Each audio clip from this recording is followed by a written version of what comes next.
Content ക്രിയേഷനൊക്കെ ഇന്നത്തെ കാലത്ത് ചെയ്യാൻ എല്ലാവർക്കും ഭയങ്കര ഇൻട്രസ്റ്റിംഗ് ആണല്ലേ. മൊബൈൽ ഫോണിലൊക്കെ കോണ്ടന്റ് ക്രിയേഷൻ ചെയ്യുന്നവർക്ക് അത്യാവശ്യമായിട്ടുള്ള ഒരു കാര്യമാണ് എന്ത്, നല്ലൊരു മൈക്ക് എന്നുള്ളത്. തുടക്കക്കാർക്കൊക്കെ നല്ലൊരു എമൗണ്ട് കൊടുത്ത് മൈക്ക് വാങ്ങുക എന്ന് പറഞ്ഞാൽ പോസിബിൾ ആയിട്ടുള്ള ഒരു കാര്യമല്ല. സ്റ്റാർട്ടേഴ്സിനൊക്കെ ബഡ്ജറ്റ് ഫ്രണ്ട്ലി പ്രീമിയം ക്വാളിറ്റിയിൽ വാങ്ങാൻ പറ്റിയ ഒരു അടിപൊളി മൈക്ക് ഞാൻ പരിചയപ്പെടുത്തി തരാം.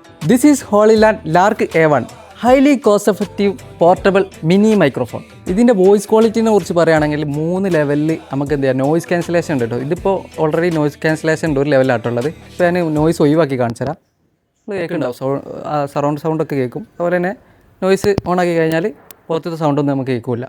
അതുപോലെ 3 ലെവലായിട്ടുള്ളത്. ഇപ്പോൾ ഞാൻ ഏകദേശം 50 മീറ്ററിലായിട്ട് നിൽക്കുന്നത്. ഇനിയിപ്പോൾ ഞാൻ 100 മീറ്റർ പോയാലും 200 മീറ്റർ പോയാലും ക്വാളിറ്റി കുറയാൻ പറ്റില്ല. ഞാൻ കാണിച്ചു തരാം. ഇതിപ്പോൾ 100 മീറ്റർ ആട്ടോ. സൗണ്ടിന് എന്തെങ്കിലും കുറവുണ്ടോ? ഇല്ലല്ലോ. ഇനി 200 കാണിച്ചു തരാം. ഹായ് ഗായ്സ്, കേൾക്കുന്നുണ്ടോ? ഇത് 200 മീറ്ററിലെടുത്ത ഷോട്ടാട്ടോ. എങ്ങനെയുണ്ട് സൗണ്ട് ക്വാളിറ്റി? ഞാൻ ഓവർ പ്രഷറൊന്നും ചെയ്യില്ല. അടിപൊളിയല്ലേ? മൈക്കിനെ പറ്റി എന്ത് സംശയം ഉണ്ടെങ്കിലും നമ്മൾ ആപ്പിൽ ഡീറ്റെയിൽ ആയിട്ട് കൊടുത്തിട്ടുണ്ട് കേട്ടോ. പ്രൊഡക്റ്റിൻ്റെ ക്വാളിറ്റി പറയുകയാണെങ്കിൽ യാതൊരുവിധ കോംപ്രമൈസും ഹോളിലാൻഡ് വരുത്തിയില്ല കേട്ടോ. ഇതിൻ്റെ നമ്മൾ നൈസ് ക്യൂട്ട് ബോക്സിലാണ് വരുന്നത്. അതുപോലെ 2 റിസീവറാണ് വരുന്നത്, പിന്നെ 2 ട്രാൻസ്മിറ്ററാണ് വരുന്നത്. ഒന്ന് ടൈപ്പ് സി ആണെങ്കിൽ ഒന്ന് ലൈറ്റ്നിങ് ആണ് വരുന്നത്. അങ്ങനെ 2 റിസീവറാണ് ഇതിൽ വരുന്നത്. അപ്പോൾ നമ്മൾ ഈ ഹോളിലാൻഡിൻ്റെ പ്രൊഡക്റ്റ് പർച്ചേസ് ചെയ്യാൻ താല്പര്യമുള്ളവർ മൈക്ക് എന്ന് കമൻറ്റ് ചെയ്താൽ മതി കേട്ടോ. പേഴ്സണലായിട്ട് അതിൻ്റെ ലിങ്ക് ഷെയർ ചെയ്ത് തരുന്നതായിരിക്കും. ഇനി അതല്ല, ആമസോണിലും നമ്മളെ പ്രൊഡക്റ്റ് അവൈലബിൾ ആണ്.